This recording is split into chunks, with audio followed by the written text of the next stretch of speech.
नमस्कार साथियों, कैसे हैं आप लोग। आशा करती हैं आप लोग काफ़ी अच्छे होंगे और आप लोगों की तैयारी काफ़ी मस्त चल रही होगी। तो दोस्तों, आज हम लेकर आए हैं बिहार बिजली विभाग भर्ती 2024 के कारपेंटर्स, क्लर्क और स्टोर असिस्टेंट का प्रैक्टिस सीट नंबर 18। ठीक है, ये आपका है जो किरण पब्लिकेशन का है। ठीक है, तो चलिए हम सीधे चलते हैं क्वेश्चन पे। तो चलते हैं हम सीधे क्वेश्चन प्रैक्टिस सेट। आप देख सकते हैं दोस्तों कि ये प्रैक्टिस सेट है आपका 18। इसके पहले मैंने 17 को प्रैक्टिस सेट दे चुकी हूँ। अगर आप लोग नहीं पढ़े हैं तो जाकर पढ़ लीजिएगा। तो हम चलते हैं सीधे क्वेश्चन पे।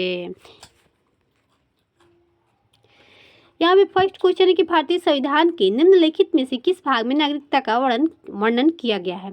तो भाग 2 में। ठीक है, कितना अनुच्छेद में, तो 5 से 11। ओके, हम चलते हैं नेक्स्ट क्वेश्चन पे। अब हम आते हैं, निम्नलिखित में से क्या भारत की राजकोषीय नीति का एक भाग नहीं है। तो ये हो जाएगा आपका मौद्रिक नीति जो है वो राजकोषीय नीति का एक भाग नहीं है। बाकी जो है निवेश राजनीति या सब्सिडी कल्याणकारी व्यय तीनों होगा। ओके, चलते हैं नेक्स्ट क्वेश्चन पे। अब वर्मिंग कंपोस्टिंग किसकी सहायता से खाद तैयार करने की एक विधि है। तो भाई केंचुआ के द्वारा तैयार किया जाता है। चलते हैं नेक्स्ट क्वेश्चन पे। यहाँ पे आ रहा है कि भारतीय संविधान के अनुसार आधिकारिक कामकाज हेतु अंग्रेजी भाषा का उपयोग निम्नलिखित में से किस वर्ष में बंद कर दिया गया था। तो ये हो जाएगा आपका 1965 में। चलते हैं नेक्स्ट क्वेश्चन पे। अब किसी देश की सकल घरेलू उत्पाद निम्नलिखित में से किन क्षेत्रों में उत्पादन का योग्य होता है। तो ये हो जाएगा देश के प्राथमिकी, द्वितीयक और तृतीयक क्षेत्र में। नेक्स्ट क्वेश्चन पे हमारे कि पादप कोशिका में लवक निम्नलिखित में से क्या कहलाते हैं। तो ये कहलाते हैं आपका क्लोरोप्लास्ट। ठीक है, इसका आंसर सी हो जाएगा। चलते हैं नेक्स्ट क्वेश्चन पे। यहाँ पे कि निम्नलिखित में से कौन से नए वर्णित पर्वत है। तो ये हो जाएगा आपका शिवालिक पर्वत, शिवालिक श्रेणी। ठीक है, नेक्स्ट क्वेश्चन पे हमारे काशी विश्वनाथ मंदिर निम्नलिखित में से किस नदी के तट पर है। भाई सबसे पहले मैं बता दूं कि काशी विश्वनाथ मंदिर जो है आपका बनारस में है। बनारस किस नदी के तट पे है। तो भाई गंगा नदी के तट पे है। ठीक है, चलते हैं नेक्स्ट क्वेश्चन पे। यहाँ पे निम्नलिखित में से कौन सी पर्वत चोटी नेपाल में स्थित है। तो ये हो जाएगा आपका धौलागिरी। ठीक है, चलते हैं नेक्स्ट क्वेश्चन पे। अब ब्रिटिश कालीन संपूर्ण भारत में प्रांतीय विधानसभाओं और मंत्रालय हेतु निम्नलिखित में से किस वर्ष में चुनाव कराए गए थे। तो ये हो जाएगा आपका 1937 में। चलते हैं नेक्स्ट क्वेश्चन पे। यहाँ पे आ रहा है कलहण नामक लेखक ने अपने संस्कृत काव्य में निम्नलिखित में से कहाँ के राजाओं का इतिहास लिखा है। तो ये हो जाएगा आपका कश्मीर के। चलते हैं नेक्स्ट क्वेश्चन पे। यहाँ पे आ रहा है 1857 के विद्रोह के समय शासक निम्न में से कौन था। तो ये हो जाएगा आपका बहादुर शाह जफर। ओके, चलते हैं हम नेक्स्ट क्वेश्चन पे। यहाँ पे आ रहा है निम्नलिखित में से कौन सा एक कवक है। कौन सा है जो कवक है। तो ये हो जाएगा पेनिसिलियम। चलते हैं नेक्स्ट क्वेश्चन पे। यहाँ पे आ रहा है निम्नलिखित में से किस प्रकार की कृषि मानसून और मृदा की प्रकृति उर्वरता पर निर्भर करती है। तो हो जाएगा आपका प्राचीन निर्वाह कृषि। चलते हैं नेक्स्ट क्वेश्चन पे। यहाँ पे आ रहा है कि बुआई के समय प्रारंभ होने से पूर्व भारत सरकार फसलों का न्यूनतम समर्थन मूल्य क्यों घोषित करती है। क्यों घोषित करती है। तो हो जाएगा कीमतों की अस्थिरता में किसानों को सुरक्षा प्रदान करने के लिए। ओके, अब हम चलते हैं नेक्स्ट क्वेश्चन पे। यहाँ पे है कि प्राचीन भारत में पत्थर के औजार बनाने के लिए निम्नलिखित में से किस तकनीक का उपयोग किया जाता है। तो ये हो जाएगा आपका प्रेशर फ्लेविंग। अब हम नेक्स्ट क्वेश्चन पे आ रहे हैं कि मानव नेत्र के निम्नलिखित में से किस भाग में चित्र बनता है। भाई रेटिना पर बनता है। ठीक है, चलते हैं नेक्स्ट क्वेश्चन पे। यहाँ पे आ रहा है कि प्राचीन भारत में मोटे अनाजों को की कृषि के साक्ष्य निम्नलिखित में से किस स्थल पर पाए गए हैं। तो हो जाएगा हलूर। ओके, नेक्स्ट क्वेश्चन पे हम आते हैं कि द हैंडफुल ऑफ नर्स नामक पुस्तक किसके द्वारा लिखी गई? हो जाएगा रस्किन ब्रांड द्वारा। अब निम्नलिखित में से कौन सा भारत की राजकोषीय नीति का मुख्य उद्देश्य नहीं है? तो हो जाएगा विदेशी मुद्रा बाजार में स्थिरता। ओके, चलते हैं नेक्स्ट क्वेश्चन। दोस्तों अब हम आ चुके हैं हिंदी के क्वेश्चन पे। निम्न में से कौन सा शब्द तत्सम है? कौन सा शब्द जो है तत्सम है? तो ये हो जाएगा आपका पक्षी। ओके, चलते हैं नेक्स्ट क्वेश्चन पे। यहाँ पे आ रहा है बड़प्पन किस प्रकार का संज्ञा है? तो ये हो जाएगा भाववाचक। ओके, चलते हैं नेक्स्ट क्वेश्चन पे। जो जाना जा सके अर्थ के लिए एक शब्द क्या होगा? भाई क्या हो जाएगा इसका? तो ये हो जाएगा ज्ञेय। ओके, चलते हैं नेक्स्ट क्वेश्चन पे। नेक्स्ट क्वेश्चन है कि पद क्रम के दृष्टि से कौन सा वाक्य शुद्ध है? कौन सा वाक्य जो है वो क्या है? शुद्ध है। तो ये हो जाएगा गीता ने भोजन किया। चलते हैं नेक्स्ट क्वेश्चन पे। यहाँ पे आ रहा है निम्न में से कौन सा शब्द स्त्रीलिंग है? कौन सा शब्द जो है स्त्रीलिंग है? तो ये हो जाएगा उपासना। उसके बाद आ रहा है नेक्स्ट क्वेश्चन, तनुज किसका पर्यवाचक है? तनुज जो है किसका पर्यवाचक है? तो पुत्र का। ओके, इसका आंसर ए हो जाएगा। अब हम नेक्स्ट क्वेश्चन पे हम आते हैं कि अवंती का विलोम शब्द क्या हो जाएगा? अवंती का जो विलोम शब्द होगा क्या होगा? तो अनावंती। ओके, चलते हैं नेक्स्ट क्वेश्चन पे। अब आ रहा है नेक्स्ट क्वेश्चन कि प्रत्यक्ष का अर्थ क्या होता है? भाई प्रत्यक्ष का जो अर्थ होता है अस्पष्ट होता है। चलते हैं नेक्स्ट क्वेश्चन पे। यहाँ पे गंधास का उपहास का आशय क्या होगा? तो यह हो जाएगा आपका खिल्ली। इसका आंसर सी हो जाएगा। चलते हैं नेक्स्ट क्वेश्चन पे। यहाँ पे गंधास में प्रयुक्त मान गलानी से आशय है तो क्या हो जाएगा? ये हो जाएगा अपमान। इसका आंसर डी हो जाएगा। अब हम आ चुके हैं रीजनिंग के क्वेश्चन पे। दिए गए समीकरण को सही बनाने के लिए किन दो चिन्हों को परस्पर आपस में बदल दे? भाई इसमें से कौन ऐसा चिन्ह है कि इसको बदलने से आपस में बदल सकता है? तो इसका आंसर 36 आएगा। तो बताइए आप लोग। तो इसका आंसर जो हो जाएगा आपका बी हो जाएगा। ठीक है, चलते हैं नेक्स्ट क्वेश्चन पे। अब हम आते हैं नेक्स्ट, उस सही विकल्प का चयन करें जो रिक्त स्थान की पूर्ति करते हुए श्रृंखला को पूरी करता है। 6 का 6 20 तो 126 का क्या हो जाएगा भाई? तो 6 में से हम लोग क्या करेंगे? माइनस कर देंगे तो 5 आएगा। 5 का स्क्वायर कर देंगे तो 5 में 5 से गुना कर देंगे तो 25 आ जाएगा। उसी तरह 26 में से -1 कर देंगे तो 125 आएगा। ठीक है, 125 में 5 से गुना कर देंगे तो आपका 625 आ जाएगा। इसका आंसर सी हो जाएगा। चलते हैं नेक्स्ट क्वेश्चन पे। यहाँ पे दे रहे 4 शब्द दिए गए जिनमें से 3 किसी तरह समान जबकि एक शब्द अलग है। असंगत शब्द का चयन करें। देखिए चौड़ाई, लंबाई, ऊंचाई, वर्ग। तो भाई वर्ग सबसे अलग है। ठीक है, चौड़ाई, लंबाई, ऊंचाई। ठीक है, तो ये अलग हो गया। आयत की क्या बोलते हैं? क्षेत्रफल, लंबाई गुने चौड़ाई गुने ऊंचाई। ठीक है, तो ये हो जाएगा आपका आंसर डी हो जाएगा। ठीक है, चलते हैं नेक्स्ट क्वेश्चन पे। अब आ रहे हैं यहाँ पे ये हो जाएगा नीचे दिए गए विकल्प में वह शब्द चुने जो दिए गए शब्दों को समान हो इसलिए उस समूह से संबंधित। एल्युमिनियम, तांबा, जास्ता का हो जाएगा लोहा। ओके, चलते हैं नेक्स्ट क्वेश्चन पे। यहाँ पे आ रहा है कि इंजीनियर का रिलीजियन हो जाएगा तो हॉस्पिटल का क्या हो जाएगा? तो इसका आंसर ये हो जाएगा। भाई कैसे किया है? इसको पलट दिया है, सीधे इसको पलट दिया है तो इसका ये आंसर है। तो हॉस्पिटल को पलट दीजिए, जो आएगा वो आंसर हो जाएगा। ओके, चलते, किसी को दिक्कत तो नहीं है भाई? अब देखिए यहाँ पे क्या दिया है, उस आकृति का चयन कर जो निम्नलिखित में श्रृंखला के आगे आएगी। भाई ऐसे दिया है, फिर ऐसे दिया है, फिर ऐसे करके ऐसे कर दिया है, तो फिर ऐसे करके ऐसे करके ऐसे कर दिया, तो यहाँ पे ये आएगा। तो आइए हम देख लेते हैं कि दोस्तों इसका आंसर क्या होने वाला है। इसका आंसर हो जाएगा डी। ठीक है, अब हम चलते हैं नेक्स्ट क्वेश्चन में 58 नंबर क्वेश्चन पे कि निम्नलिखित श्रृंखला में दो संख्याओं को कोष्ठक के भीतर रखा गया। श्रृंखला के ध्यानपूर्वक अध्ययन करें और श्रृंखला के संबंध में सही विकल्प का चयन करें। कौन सा सही श्रृंखला होगा भाई? तो आप लोग बताइए थोड़ा कमेंट करके कि इसका आंसर हो क्या रहा है भाई, कैसे आप लोग बना रहे हैं। ठीक है, कैसे बना रहे हैं आप लोग खुद बताइए। तो पहले 1 प्लस किया है, ठीक है, फिर 3 किया है, फिर यहाँ पे क्या करेंगे 5 किया है। ठीक है, 5 किया है तो यहाँ पे 7 होगा ना, यहाँ पे 7 होगा। तो ये क्या हो जाएगा, कोष्ठक में रखी संख्या जो है क्या है, गलत है। यहाँ पे आ जाएगा 17, ठीक है।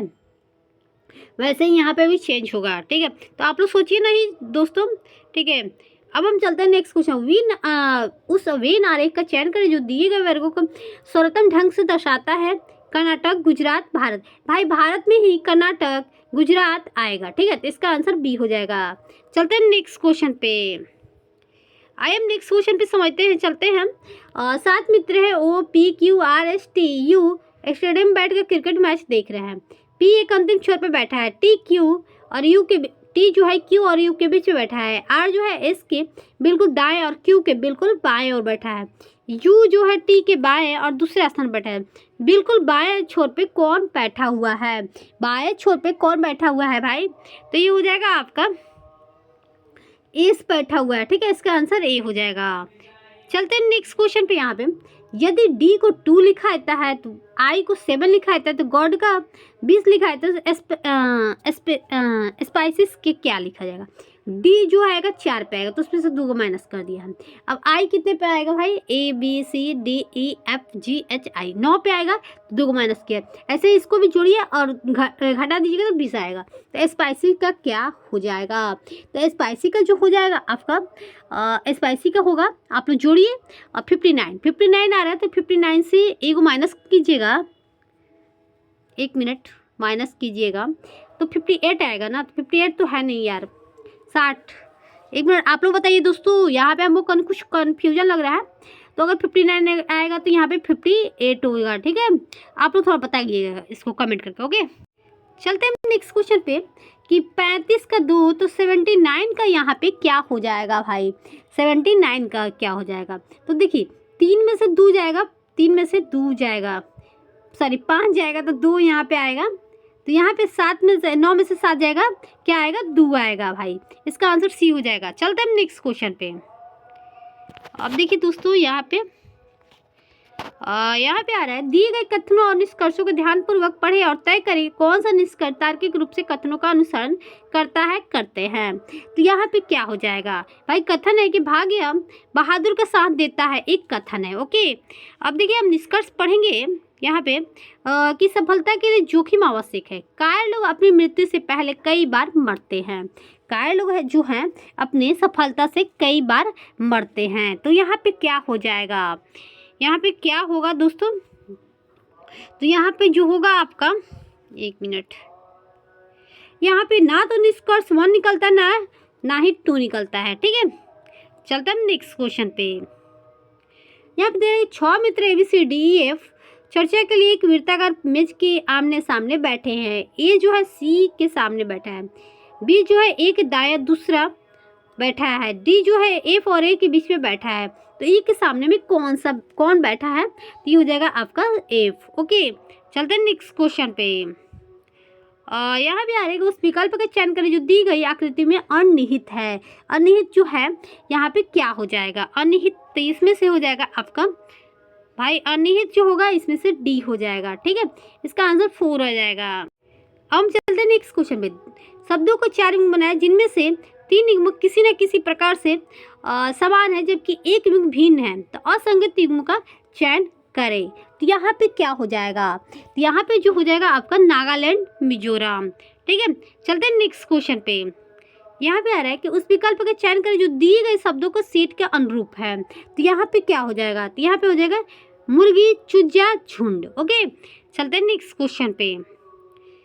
यहाँ पे आ रहा है कि इसका ये यहाँ पे क्या हो जाएगा भाई? बी के बाद C D E F G 5 किया है। तो फिर जी के बाद H I J K L 5, L के बाद M N O P Q, Q आएगा भाई। Q तो सब में है, इसमें भी, इसमें भी, इसमें नहीं है तो भाई पहले ही मार दो, ठीक है।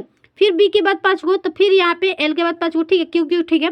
उसके बाद D के बाद E F G H I भाई, N के बाद M N के बाद O P Q R S। इस पर सब में है तो यहाँ पे आप देख सकते हैं कि एस छोटका वाला होगा। छोटका वाला भाई 2 गो। अब देखिए हाई, इसको माइनस कर दीजिए, ठीक है। अब देखिए एस हो गया। अब यहाँ पे एफ कैपिटल है तो भाई यहाँ पे क्या हो जाएगा? पी के बाद Q R S T U आएगा भाई। तो इसका आंसर बी होगा। ओके, चलते हैं नेक्स्ट क्वेश्चन पे। आप लोग ऐसे ही बनाने की कोशिश कीजिएगा। निम्नलिखित में संख्या का पहचान करें जो बाकी से अलग है। भाई बाकी से क्या अलग है आप लोग बताइए। 1 मिनट। अलग जो है 25 है। 25 जो है 5 का स्क्वायर है। ओके, चलिए इसका आंसर बी हो जाएगा। चलते हैं नेक्स्ट क्वेश्चन पे। 70 नंबर। निम्नलिखित दिशा संगत की पहचान करें। भाई सबसे अलग एक्स के बाद वाई जेड, यहाँ पे दुगो किया है।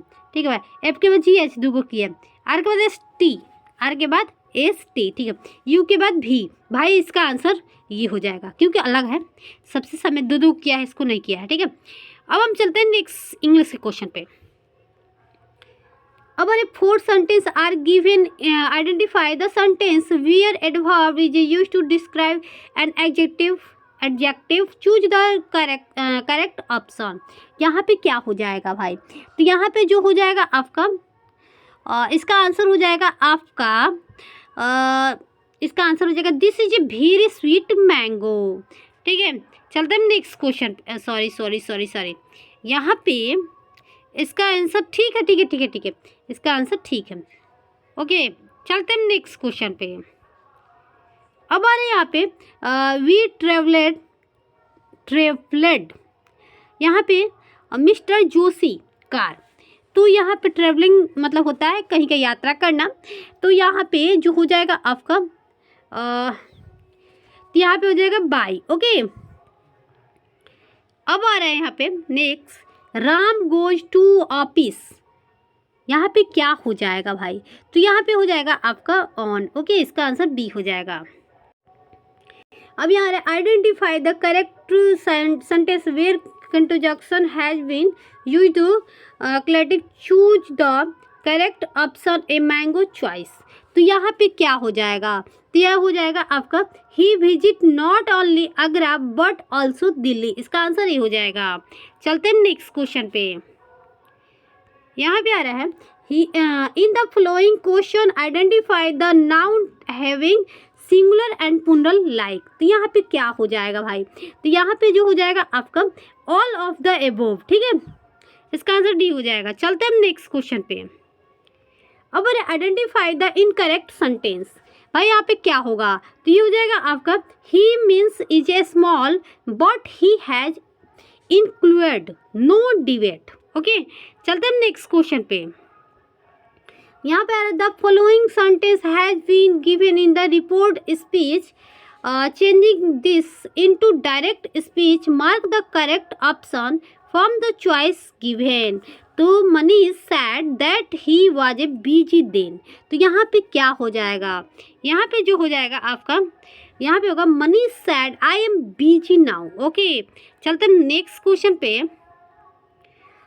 Changing the following sentence in the future perfect continuous tense, identify the correct option among the choice given. I am speaking, I am speaking। तो यहाँ पे हो जाएगा I shall will have been speaking। Okay, चलते हैं next question पे। यहाँ पे आ रहे pick the choice closest in the meaning of the word given in the capital letter. तो यहाँ पे क्या हो जाएगा, तो आई एम समझते हैं इसको। यहाँ पे आ रहे क्रूअल। ठीक है, इसका आंसर सॉरी 1 मिनट। यहाँ पे रिव्यूगल फूल। ठीक है, इसका आंसर बी हो जाएगा। ओके, चलते हैं नेक्स्ट क्वेश्चन पे। यहाँ पे तेरा select the nearest antonyms of following word out of the given choice. तो यहाँ पे क्या हो जाएगा, यहाँ पे हो जाएगा हम्बल। ओके, चलते हैं नेक्स्ट क्वेश्चन पे। भाई अब हम आ चुके हैं कंप्यूटर वाले क्वेश्चन पे। एक दूरसंचार तकनीक है जिससे अलग अलग संस्थाओं में मौजूद 2 या 2 से अधिक लोग परस्पर वीडियो और ऑडियो के प्रसारण के माध्यम से एक साथ बातचीत कर सकते हैं। तो यहाँ पे क्या हो जाएगा, तो यहाँ पे हो जाएगा इसका आंसर हो जाएगा वीडियो कॉन्फ्रेंसिंग के माध्यम से। ठीक है, आप लोग देखते होंगे, आप लोग बात भी करते होंगे। चलते हैं नेक्स्ट क्वेश्चन। MS एक्सेल 10 में नीचे दिए गए फंक्शन किसे रिटर्न करेंगे। भाई एक्सपेक्ट हो जाएगा, यहाँ पे इतना लिखिएगा तो यहाँ पे क्या आएगा भाई, तो ये हो जाएगा आपका, यहाँ आ जाएगा फॉल्स। ओके, चलते हैं नेक्स्ट क्वेश्चन पे।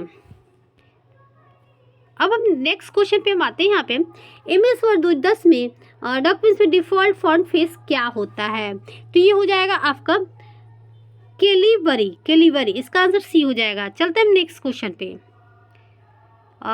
MS वर्ड में डॉक्यूमेंट्स के एप्लीकेशन नाम को प्रदर्शित करता है, तो ये हो जाएगा आपका यहाँ पे हो जाएगा आपका टाइटल बार। इसका आंसर डी हो जाएगा। नेक्स्ट क्वेश्चन पे हम आते हैं। यहाँ पे MS वर्ड 2010 में पहली बार लाइन के अतिरिक्त अन्य सभी लाइनें इंडेंट होती है, तो क्या हो जाएगा? इसका आंसर जो जगह हो जाएगा हैंगिंग इंडेंट। चलते हम नेक्स्ट क्वेश्चन पे। यहाँ पे एप्लीकेशन के सिस्टम क्षेत्र को संदर्भित करता है जिसमें MS एक्सेल में उपलब्ध मेनू आइटम टूल बार शामिल होते हैं। तो भाई किस में होते हैं शामिल? तो ये हो जाएगा आपका रिबन में। आप लोग देखते होंगे अगर एक्सेल यूज करते होंगे तो। चलते हैं नेक्स्ट क्वेश्चन पे भाई। MS वर्ड 2010 में पैराग्राफ फॉर्मेटिंग में कीबोर्ड शॉर्टकट कंट्रोल के साथ क्यू का प्रयोग निम्नलिखित में से किस उद्देश्य के लिए किया जाता है? तो आप लोग बताइए दोस्तों कि किसके लिए किया जाता है? तो हो जाएगा आपका यहाँ पे हाईलाइट किए गए पैराग्राफ से पैराग्राफ फॉर्मेटिंग हटाने के लिए। ठीक है, याद रखिएगा। अगर आप लोग एक्सेल यूज करते होंगे, पढ़ते होंगे, तो भाई आप लोगों को पता होगा।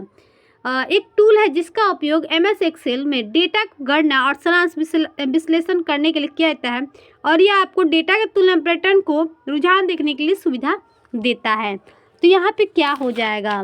टी हो जाएगा आपका, इसका आंसर हो जाएगा पिवट टेबल। ठीक है, चलते हैं नेक्स्ट क्वेश्चन पे। यहाँ पे आ रहा है निम्नलिखित में से कौन सी धीमी प्रकार के इंटरनेट सर्विस है? तो ये हो जाएगा आपका डायल अप। ठीक है, इसका आंसर डी हो जाएगा। चलते हैं नेक्स्ट क्वेश्चन। अब हमारे डिलीट किए गए मेल फोल्डर में पाए जाते हैं। कहाँ पाए जाते हैं दोस्तों? कहाँ पे? अगर डिलीट किए हुए मेल जो होता है, मैसेज, कहाँ पे पाए जाते हैं? अगर आप डिलीट कर दिए तो कहाँ पाए जाते हैं? तो हो जाएगा आपको ट्रेस में। ओके, अगर आपका मैसेज डिलीट हो गया गलती से तो उसको लाना चाहते हैं, ट्रेस पे क्लिक करके ला सकते हैं। चाहे मोबाइल हो चाहे लैपटॉप होगा, कोई फर्क नहीं पड़ता है। MS एक्सेल सीट में फार्मूला इंसर्ट करने का तरीका निम्नलिखित में से कौन सा नहीं है? भाई अब पूछ रहा है कौन सा तरीका सही नहीं है, तो यहाँ पे हो जाएगा इनमें से कोई नहीं। भाई तो कौन सा तरीका सही नहीं है? तो भाई इनमें से ये भी नहीं होगा, ये भी नहीं होगा, ये भी नहीं होगा। ठीक है, चलते हैं नेक्स्ट क्वेश्चन। अब यहाँ आ रहा है कि निम्नलिखित में से कौन सा इंटरनेट द्वारा प्रदान की जेनेरिक सेवा संचार है? तो ये हो जाएगा आपका ईमेल। ठीक है, चलते हैं नेक्स्ट क्वेश्चन पे। यार 1 मिनट 92 92 का हो जाएगा। ठीक है। नेक्स्ट क्वेश्चन पे हम आते हैं। MS वर्ड में टेक्स्ट फॉर्मेट करते समय लाइन नंबर और सेक्शन बैक्स इंसर्ट करने के लिए निम्नलिखित में से किस विकल्प का प्रयोग किया जाता है? तो ये हो जाएगा आपका पेज सेटअप। ओके, अब हम आते हैं नेक्स्ट क्वेश्चन पे। ईमेल एड्रेस के संदर्भ में निम्नलिखित में से कौन सा कथन असत्य है? कौन सा कथन असत्य है भाई? तो इसको हम जान लेते हैं।